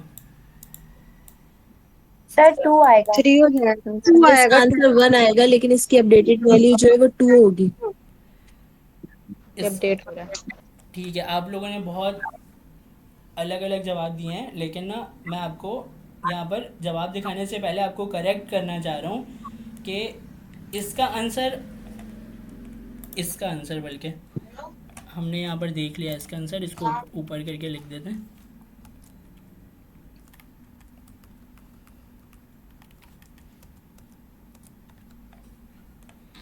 ठीक है, इसका आंसर लिखते हैं यहाँ पर। इसका आंसर हमने क्या देखा? 1 देखा। ठीक है, इसको थोड़ा करीब कर देते हैं। तो इस कंसोल डॉट लॉग का जो आंसर है वो हमने 0 देखा, जो कि करंट आंसर था। उसके बाद इस कंसोल डॉट लॉग का आंसर हमने 1 देखा। तो मैं आपसे ये कह रहा हूँ कि इस कंसोल डॉट लॉग का आंसर क्या आएगा? और आप लोग सर 2 आएगा ना। सर 2 2 आएगा आएगा। ना सर। 2 आएगा। ठीक है, बिल्कुल। सर मेरा तीसरी दफा रन कि करेंगे ना अभी तो जो है ना 1 पहली बार आएगा, अगर हम इसको जैसे तीसरी एक दफा कंसोल डॉट लिखेंगे लॉग में तो आपने a +1 प्लस प्लस लिखा है, सर बी प्लस बी लिखा है दोबारा नहीं सुने, देखिए ऐसे तो पता नहीं चलेगा ना, एक एक करके आप लोग बताएं। टू जिसने बोला था वो आप मत बताएं, जिसका आंसर डिफरेंट है वो बताएं कि वो क्या कह रहे हैं। टू तो लिख दिया ना हमने यहाँ पर। और सर। अभी आपने A+1 जो है एक ही दफा लिखा है ना, अगर दूसरे कंसोल लॉग के बाद जो है हम तीसरी दफा करवा रहे हैं तो उससे पहले हमने लिखना है A+2। तो वो जो पुरानी वैल्यू होगी वो अपने पास सेव कर लेगा, तो मतलब नई वैल्यू अपने पास रखेगा और पुरानी वैल्यू हमें फिर 2 दिखाएगा जब हम दोबारा लिखेंगे इसके अंदर A+2 या 1 इस तरह। अभी 1 लिखा है तो वही वाली वैल्यू दोबारा लिखेंगे, अपग्रेड हो जाएगी इसकी वैल्यू। लेकिन बिल्कुल ऐसे खाली कंसोल डॉट लॉग करवाने से 1 ही आएगा दोबारा भी। आंसर वन आएगा, ठीक है। और कोई और कुछ कहना चाह रहे हैं? कोई थ्री वाले भी थे ना? नो सर, ये वाली स्टेटमेंट ठीक है, वन वाली। वन वाली, ठीक है। तो इसका सर हमने फर्स्ट टाइम पे ए प्लस प्लस कंसोल डॉट लग करेंगे, और फिर जब दूसरी बार कराएंगे तो सिर्फ ए लिखेंगे, फिर नहीं लिखेंगे ए प्लस प्लस। लिखेंगे नहीं लिखेंगे वो तो एक अलग केस है ना। मैं आपसे ये कह रहा हूँ जो लिखा हुआ है उसका आंसर आप बताएं। हाँ, टू आएगा, ठीक टू है, आएगा ना। सही है। तो आंसर क्या आया? 1 आया। वरना आया, ये तो पुरानी वैल्यू दिखा रहा पुरानी वैल्यू दिखा रहा है, इसके क्योंकि सर मतलब इसके नहीं सुने, करवाया ना। सुने इसके मतलब क्या हुआ? अपडेटेड वैल्यू 2 है। इसके मतलब क्या हुआ? इसके मतलब क्या हुआ कि मैं आपको बताता हूँ। ए प्लस प्लस जब आपने करवाया ना यहाँ पर, तो इसने ए की इंक्रीमेंट की वन से।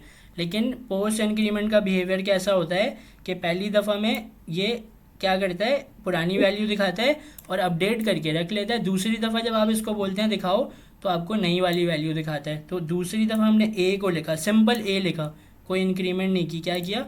दूसरी दफ़ा हमने क्या किया, ए लिखा, तो उसने हमें जो अपडेटेड वैल्यू थी वो दिखा दी। फिर हमने दोबारा से वही ए लिख दिया, तो अपडेटेड वैल्यू जो वन थी वो वन ही दिखाएगा। अगर मैं इसको 10 दफ़ा भी ए लिखूँगा तो वो वन ही दिखाएगा मुझे। यहाँ पर कोई इंक्रीमेंट थोड़ी किया हमने। हमने तो इंक्रीमेंट ऊपर वाली लाइन में की थी एक दफ़ा, और वो इंक्रीमेंट हो गई। उस वक्त का आंसर क्या आया था?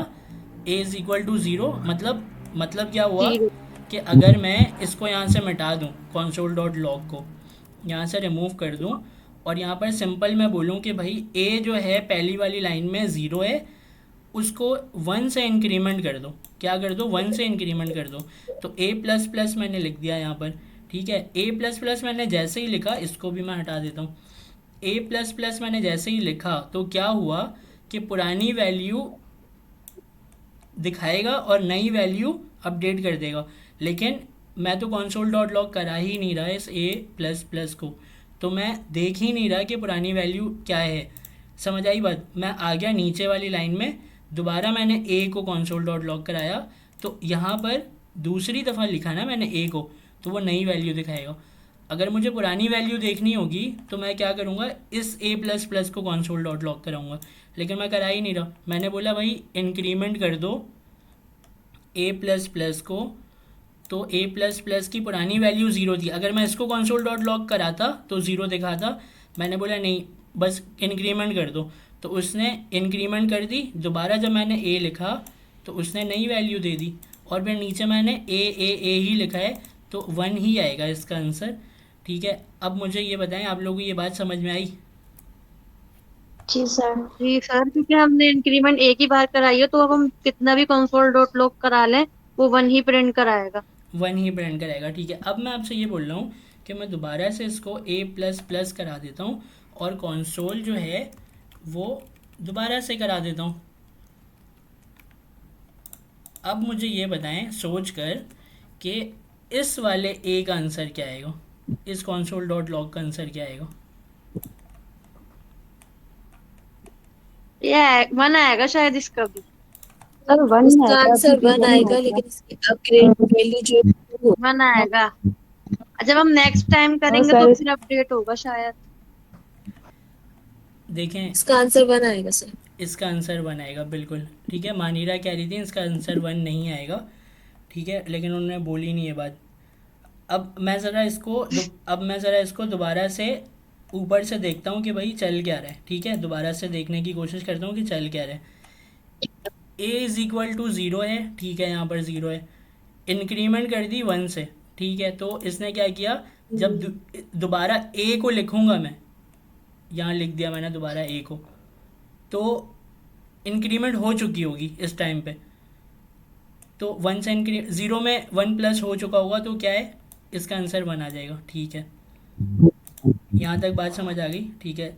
उसके बाद ए प्लस प्लस कर दिया मैंने, ठीक है, कर दिया। अब क्या किया, पोस्ट इंक्रीमेंट मतलब दोबारा से वन प्लस कर दिया, और उसके बाद जब मैंने दोबारा से क्या लिखा, ए लिखा, तो यहाँ पर इसका आंसर क्या आ जाएगा, टू आ जाएगा। टू आ जाएगा, टू आ जाएगा, 2 आ जाएगा। जी सर, इंक्रीमेंट। इंक्रीमेंट हो गई। क्यों, ये दोनों लाइन जो है, इन दोनों लाइन को अगर हम अपने इस स्टेटमेंट से देखें तो हमें पता चलेगा कि न्यू वैल्यू जो बाद में दिखाएगा, न्यू वैल्यू जो बाद में दिखाएगा, तो ये जो ए है ये हमने बाद में ही तो लिखा है, ये जो इंक्रीमेंट है, इंक्रीमेंट ए प्लस प्लस, इसको थोड़ी कंसोल डॉट लॉग कराया है मैंने, मुझे पुरानी वैल्यू थोड़ी देखनी है। ए को मैंने लिखा है बाद में दोबारा से, तो जब दोबारा से देखा तो इंक्रीमेंट हो चुकी होगी, इस वाले ए में इंक्रीमेंट हो चुकी होगी, और वो टू आ जाएगा। समझ आई बात आपको मैं क्या कह रहा हूँ? जी सर। जी जी। वन और टू, आगे जी सर। ये बात आप लोगों को आ गई समझ में। तो अब आप मुझे ये बताएं कि ये जो ए प्लस प्लस है, अब ये ए प्लस प्लस को अगर मैं कंसोल डॉट लॉग करा दूं तो इसका आंसर क्या आएगा? 3 सर 2 आ गई। 2 आएगा। जी, टू के अलावा कोई है जो बोलना चाहे? तो सर सर मैंने बोला 3। आपने थ्री बोला है, बिल्कुल ठीक है। बट तो थ्री सर आपने 3 आएगा। थ्री बोला है, आपने भी थ्री बोला है। तो मुझे ये बताएं कि आपने थ्री क्या सोच के बोला है। हम ज़रा आपके माइंड को रीड करेंगे कि भाई कन्फ्यूजन आपके माइंड में किस चीज़ में आ रही है जो आपको डिस्टर्ब कर रही है कि इसमें थ्री आएगा। क्या सोच के आपने बोला है? सर देखिए, ऊपर जब आपने कराया ना, ऊपर 0 आया, ठीक है उसके पास 1, लेकिन उसने हमें शो कराया है 0। इसकी एक मिनट, इसकी बात करिए। जी सर। ठीक है, इसके बाद है वन लेकिन शो ज़ीरो कराया, हो गया, ठीक है, सही है। जी। और नीचे जब आपने कंसोल लॉग कराया, इसके पास 1 है बट नहीं। हाँ हाँ, आप सही कह रही हैं, इसके पास वन है, उसके बाद इसने हमें शो 1 कराया, लेकिन इसके पास 2 है। नहीं, इसके पास टू नहीं है। इसके बाद टू इसलिए नहीं है क्योंकि क्या यहाँ पर मैंने इंक्रीमेंट दोबारा से किया है, क्या यहाँ पे मैंने दोबारा से इंक्रीमेंट किया है? टू नहीं। नहीं किया ना, तो टू नहीं आएगा इसके बाद, इंक्रीमेंट थोड़ी किया। तो सही। इसके पास क्या है, वन है, ठीक है। उसके बाद 1, और आपने जब नीचे दोबारा कराया ना, ये यहाँ पे 1 हो गया, यहाँ पे 2 है। यहाँ पर मैं, आप बिल्कुल सही कह रही हैं, कंफ्यूज मत हो। ए प्लस प्लस जब यहाँ पर हमने लिखा तो उसका बिहेवियर क्या है कि पुरानी वैल्यू यहाँ पर दिखाता है और नई वैल्यू अपडेट कर देता है, लेकिन वो अपडेटेड वैल्यू हमें दोबारा ए लिखने पर नज़र आती है। तो हमने दोबारा यहाँ पर लिख दिया ए, दोबारा हमने यहाँ जी। पर लिख दिया ए। तो यहाँ इसने इंक्रीमेंट करके क्या लिखा है यहाँ पर, इसकी पुरानी वैल्यू क्या थी ए की, पहले यहाँ पर ये बताएं। इस लाइन नंबर 11 में ए की पुरानी वैल्यू क्या थी? 1। वन थी, थी ना। वन थी, ठीक है। और उसमें वन प्लस हो गया, वन में वन प्लस हो गया तो क्या हो गया, टू हो गया। 2 हो गया। तो जी। जब हम दोबारा लिखेंगे ए को तो उसका आंसर क्या आएगा? 2। टू आएगा, ठीक है, ये बात समझ आ गई। उसके बाद हमने console डॉट लॉग में ए प्लस प्लस लिख दिया, तो ए प्लस प्लस हमने वन की इंक्रीमेंट की यहाँ पर, लेकिन पोस्ट इंक्रीमेंट का बिहेवियर कैसा होता है, पुरानी वैल्यू दिखाता है। जी। तो यहाँ पर इसका आंसर क्या आएगा? 2। टू आएगा, ठीक है। तो हम देख लेते हैं इसका आंसर क्या आएगा। इसका आंसर क्या आया? 2 आया। टू आया। अब मैं आपको ये बोल रहा हूँ कि यहाँ पर अगर मैं ए प्लस प्लस कर दूँ और फिर console डॉट लॉग करा दूँ ए को,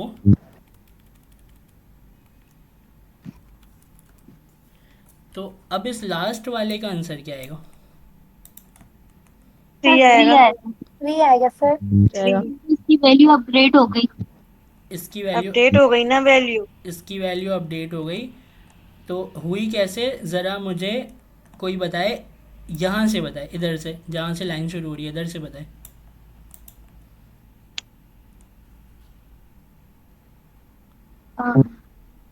सर ए की वैल्यू पहले जो 0 थी उसके अंदर हमने ए प्लस प्लस करवा दिया। अब ए प्लस का जो मतलब है कि उसके अंदर हमने एक जमा करवा दिया, तो कंसोल डॉट लॉग करवाया तो हमारे पास जो है उसकी वैल्यू 1 आ गई, और इसने एक वैल्यू अपने पास, उसने जो अपडेटेड वैल्यू थी उसने अपने पास रख दी।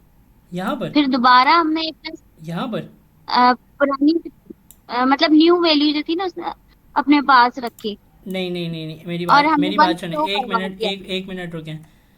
इस लाइन में क्या हुआ? 0 उसकी वैल्यू थी ए की, तो उसके अंदर हमने ए प्लस करवा दिया तो 1 उसकी वैल्यू आ गई। पोस्ट इंक्रीमेंट हो गई ना, अपडेटेड वैल्यू आ गई। अपडेटेड वैल्यू आ गई, और फिर जब दोबारा ए प्लस करवाया तो सुने मेरी बात सुने। मैं एक मिनट, यहाँ पर जो कन्फ्यूजन है ना आपकी, पहले मैं स्लाइड को देख लूँ, इसके आगे क्या है। इसके आगे यही है, उसके बाद कंबाइन है, ठीक है। ये बोर्ड मास रूल आ जाएगा और हम 124 पेज नंबर पर पहुँच गए, ठीक है। रिकॉर्डिंग को मैं स्टॉप कर रहा हूँ।